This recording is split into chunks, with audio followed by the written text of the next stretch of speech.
Hi friends, வணக்கம். இன்றைக்கி நம்ம சேனலில் குஸ்குஸ் உப்மா எப்படி பண்ணுறதுன்னு நம்ம பார்க்க போகிறோம். அதுக்கு தேவையான பொருட்கள் என்ன அப்படின்றத ஃபர்ஸ்ட் நம்ம பார்த்துடலாம். ஒரு பவுலில் குஸ்குஸ் எடுத்துக்கோங்க. அதோட தேவையான அளவு உப்பை ஆட் பண்ணி அதை மிக்ஸ் பண்ணிக்கோங்க. இப்போ இதில் சுடு தண்ணியை ஆட் பண்ணி மூடி போட்டு வச்சிட்டிங்கன்னா ஒரு 5 to 10 மினிட்ஸில் குஸ்குஸ் நல்லா தண்ணியை உறிஞ்சி சாஃப்ட் ஆகிடும்.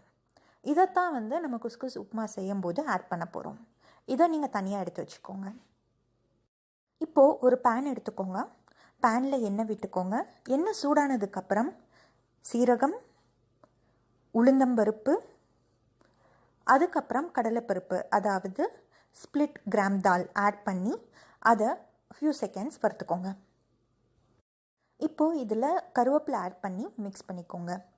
அதுக்கப்புறம் சின்னதாக கட் பண்ணி வச்சுருக்க இஞ்சி, அதுக்கப்புறம் பச்சை மிளகாய் ரெண்டுத்தையும் ஆட் பண்ணி நல்லா மிக்ஸ் பண்ணிக்கோங்க.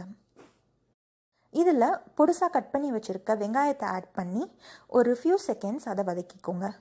அதுக்கப்புறம் உப்பு கொஞ்சம் ஆட் பண்ணி இன்னும் ஒரு நிமிஷம் இல்லை 2 நிமிஷம் அதை வதக்கிக்கோங்க.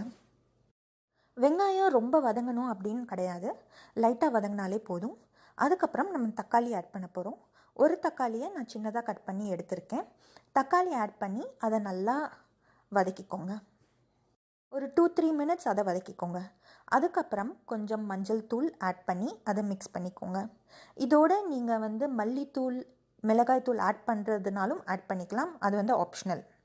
அதை ஆட் பண்ணால் கொஞ்சம் மசாலாவாக இருக்கிற மாதிரி இருக்கும்.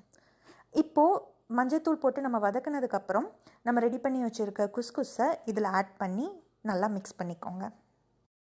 அதுக்கப்புறம் நான் பச்சை பட்டாணியை கொஞ்சம் வேக வச்சு எடுத்து வச்சுருக்கேன். அந்த பச்சை பட்டாணியும் இதில் ஆட் பண்ணி நல்லா மிக்ஸ் பண்ணிக்கோங்க.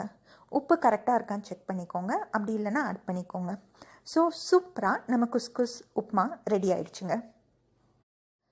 ரொம்ப சிம்பிள் அண்ட் ஈஸியான இந்த ரெசிபி உங்களுக்கு பிடிச்சிருக்கும்னு நான் நம்புகிறேன். நீங்களும் இதை ட்ரை பண்ணி பார்த்துட்டு எப்படி இருக்குதுன்னு ஃபீட்பேக் சொல்லுங்கள். இந்த மாதிரி நிறைய டிஃப்ரெண்ட்டான வீடியோஸ் பார்க்குறதுக்கு மறக்காமல் ஹேமா ஜனா சேனலுக்கு சப்ஸ்கிரைப் பண்ணுங்கள்.